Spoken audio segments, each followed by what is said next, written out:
अगर मराठी शेतकरी के घर तक ये बात आ रही है तो हम मुख्यमंत्री को काले झंडे दिखाएंगे और तीव्र विरोध करेंगे। मराठी शेतकरी पे अगर घर के कुटुंबे पे उदरनिर्वाह पे प्रश्न आता है तो मन से सक्षम है, मुख्यमंत्री को आने के लिए हम रोकेंगे, काले झंडे दिखाएंगे। अभी हमारे साथ वो आदिवासी परिवार हैं जिनका कहना है कि जो मीरा भाईंदर के आमदार हैं नरेंद्र मेहता, उनकी जो कंपनी है वो 7-Eleven कंपनी ने उस जगह पे कब्जा किया है, इनका 7/12 से नाम हटाया है। हम उससे पूछना चाहेंगे क्या है पूरा मामला। मेरा नाम है संगीता विनायक माली। एक बात है कि हम लोग जो खेती करते थे, जैसे मेरी सास जैसे शादी करके तब से वो खेती कर रही थी वो जगह पे, वो उसके बाद मेरा शादी हुआ, मैं भी उधर खेती कर रहे थे। हम लोग पूरा परिवार मिलके खेती कर रहे थे, उससे हम लोग का मिलकत मिलता था, हमारा उधर निर्वाह होता था। मगर अब 7-Eleven कंपनी है, उन्होंने थोड़ा थोड़ा करके उधर का पूरा जगह हम लोग का हड़प लिया है। हम लोग को कुछ पता नहीं, उनका नोटिस नहीं है, हम लोग के नाम जो कटवा गए उसका भी हम लोग को पता नहीं है और उसका कुछ मुआवजा भी नहीं दिया।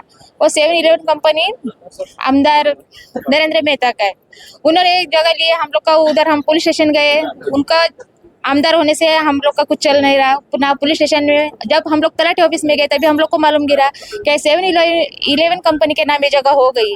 वो जगह कैसे नाम हो गई हम लोग को कुछ भी पता नहीं, उसका कुछ मुआवजा नहीं मिला। अभी हम लोग किधर जाएंगे? इसके लिए हम राज साहब से विनती करके हम लोग का ये हक कैसे दिलाएंगे, इसके लिए हम लोग इनके पास आए। वैसे में उस टाइम जब जगह हमारे हाथ से गई, मेरे पति को मालूम गिरा, मेरे सास को मालूम गिरा, वो तो बहुत रो रहे, वो तो आत्महत्या करने के लिए भी तैयार हो गए थे। फिर हम लोग ने वो रुकाया, उनको रोक के अभी राज साहब से हम लोग विनती कर रहे हैं कि हम लोग को न्याय मिला कीजिए। अभी आपने जो आपके साथ ये घटना घटी है, इसकी कंप्लेन आपने कहाँ कहाँ की? पुलिस स्टेशन में की थी। पुलिस स्टेशन में की। हाँ, और अभी आपकी प्रशासन से क्या मांग है? हम लोग को न्याय दिए। आपको न्याय मिले? हाँ, अभी आप मनसे के जो राज ठाकरे साहब हैं उनके पास आप गए तो उनसे आपको क्या सहयोग मिल रहा है? अभी वो हम लोग के लिए सहयोग कर रहे हैं। हम लोग के लिए वो जो भी हम लोग को जो मालूम नहीं था, तलाटी ऑफिस में जब हम लोग जाते थे तो उधर हम लोग को खड़ा नहीं कोई करता था। वो जो 7/12 उतारा है, फेरफार है, वो सब उनके वजह से हम लोग को मिल रहे हैं, वो हम लोग को सहयोग कर रहे हैं। तो आपका ऐसा कहना है कि मनसे की तरफ से आपको सहयोग मिल रहा है? अच्छा, आपका क्या कहना है? हमको मनसे की तरफ से ही मिल रहा है। आपका क्या नाम है? विनायक विनायक नामदेव माली। आप क्या काम करते हैं? मैं वार्ड वर्कर करता हूँ। अभी वार्ड बॉय का काम कर रही हूँ। अभी वार्ड खेती बॉय। गया, अभी कुछ काम नहीं वो है, और अभी वार्ड बॉय का काम कर रहे हैं। खेती तो गया, अभी तो है नहीं हमारे पास खेती भी थी, अभी वार्ड बॉय का काम कर रहे हो। तो जैसा कि आपने देखा, इनका ऐसा कहना है कि मीरा भाईंदर के जो आमदार हैं नरेंद्र मेहता, जिनकी कंपनी है 7-Eleven, उन्होंने इनकी जगह पर कब्जा किया है। महाराष्ट्र राज्य ये जो किसानों के आत्महत्या में अव्वल है, वैसी एक घटना हमारे मीरा भाईंदर में वर्सोवा गांव में होने वाली थी।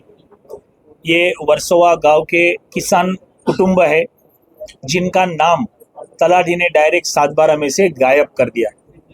641 फेरफार से इनके नाम वारस नोंद में 7/12 में चढ़े थे। उसके बाद 677 तत्काल कोई आदेश नहीं, कोई पत्र नहीं, कोई नोटिस नहीं, तलाटी ने इनके नाम निकाल दिए। इसी बाबत इन्होंने न्याय मांगने के लिए सम्माननीय राज साहब ठाकरे के पास एक पत्र लिखा गए हफ्ते में। उसके बाद हमने कागज पत्र की जांच की और हमने पत्रकार परिषद बुलाने का निर्णय किया। इसी सिलसिले में आज पत्रकार परिषद हमने ली है। ये जो आपके नाम निकाले गए, इसके खिलाफ आपने कहाँ शिकायत? पहली बात तो महसूल विभाग में ये कई महीनों से जा रहे थे। उसके बाद इन्हें ऐसा लगा कि ये मराठी कुटुंब, आदिवासी कुटुंब है, इन्हें न्याय सिर्फ सम्माननीय राज साहब ठाकरे दे सकते हैं। इसीलिए इन्होंने सम्माननीय राज साहब ठाकरे को पहले पत्र लिखा। उसके बाद हमने कुछ पेपर निकाले तलाठी कार्यालय से। इसके बाद गुनाह नोंद करने के लिए गंगाबाई, जिनका उम्र है 78 साल, उनके बेटे जो खेती करते थे उनकी उम्र है 55 साल, गए 30 साल से वो खेती कर रहे थे। तो इन्होंने पत्र से गुजारिश की है परिमंडल 1 के उपायुक्त और काशी गांव के पुलिस वरिष्ठ निरीक्षक इनके पास पत्र व्यवहार किए हैं। सर, अभी जमीन की पोजीशन किसका? अभी जमीन पे major 7-Eleven hotels private limited ये कंपनी का पोजीशन है। किसानों को वहां से भगा दिया गया है कि आप यहाँ पे अभी खेती नहीं कर सकते। Sir, 7-Eleven company Narendra Mehta जो कि आमदार है मीरा भाईंदर उन्हीं की 7-Eleven कंपनी के आरओसी में 2 डायरेक्टर है, एक सुरवे जी हैं और दूसरे केलुस्कर जी हैं। कैसा है, आपने तो बड़ी एक कहावत सुनी होगी, हाथी के दांत दिखाने के 2 होते, एक खाने के एक दिखाने के। उसी तरह शायद से ये 7-Eleven कंपनी भी होगी। जैसे आपने सवाल पूछा कि ये कंपनी नरेंद्र मेहता जी की है क्या, शायद से हो सकती है, पर डॉक्यूमेंटेशन पे केलुस्कर जी और सुरवे जी हैं। और सुरवे जी जब भी इनकी ऑर्डर निकली तभी इनको बोले थे तुम्हारा पत्ता मैंने कट कर दिया है। ये बात उन्होंने तहसीलदार के कार्यालय में कही। ये जो आदेश हुआ है इनके नाम कम करने का, इसको चैलेंज करने के बजाय आप लोग प्रेस कॉन्फ्रेंस क्यों कर रहे हैं? इसको अपील करना चाहिए और हाईकोर्ट में जाना चाहिए। पहली बात तो आपका प्रश्न गलत है मोहित जी, इनके नाम कम करने का कोई भी आदेश अभी तक नहीं है। इनके नाम कम करो ऐसा कोई आदेश नहीं है। इसी में हमें पता चला या इनको पता चला कि न्याय सिर्फ सम्माननीय राज साहब दिला सकते हैं। ये महसूल विभाग है और ये भ्रष्ट सरकार है, इसलिए इन्होंने स्थानिक डीसीपी को पत्र दिया है कि ऐसा गैर कानूनी कृत्य, भ्रष्टाचारी कृत्य करने वाले तलाठी और मंडल अधिकारी पे एट्रोसिटी अंतर्गत तात्काल गुना नोंद किया जाए और उन्हें तात्काल निलंबित किया जाए। ये आप कह रहे हैं नाम कम नहीं हुआ, तो आखिर हुआ क्या है? क्या अन्याय किस प्रकार हुआ?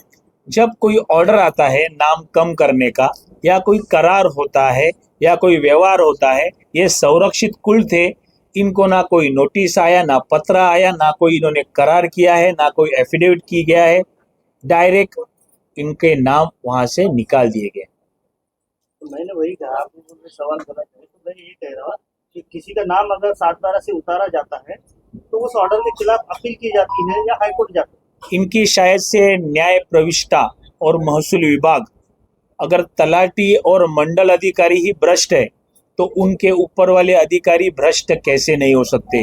ये किसान वकील कहाँ से लाए? और कितना अभी ये जो नौकरी कर रहे हैं, ये खेती से इनका घर चलने का, अभी ये वार्ड बॉय बन के काम कर रहे हैं, उनको पगार है 12 से 15 हज़ार।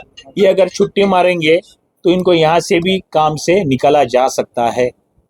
अभी आगे का कदम क्या होगा? आगे का हमारा कदम ऐसा है कि आने वाले हफ्ते में महाराष्ट्र के मुख्यमंत्री श्री देवेंद्र फडणवीस जी मीरा भाईंदर में भाजपा के कार्यालय के उद्घाटन के लिए आने वाले हैं। अगर आने वाले हफ्ते में ये भ्रष्ट तलाठी और मंडल अधिकारी निलंबित होते नहीं, गुना दाखिल होता नहीं, इस साजिश के पीछे जिसे मुआवजा मिला है, जिसके नाम पे जमीन हुई है, उनको अगर इस आरोप में नहीं लेते तो हम देवेंद्र जी से गुजारिश करेंगे, एक पत्र देंगे। अगर वो भी नहीं होता तो महाराष्ट्र नवनिर्माण क्या कर सकती है, ये सभी माध्यमों को पता है।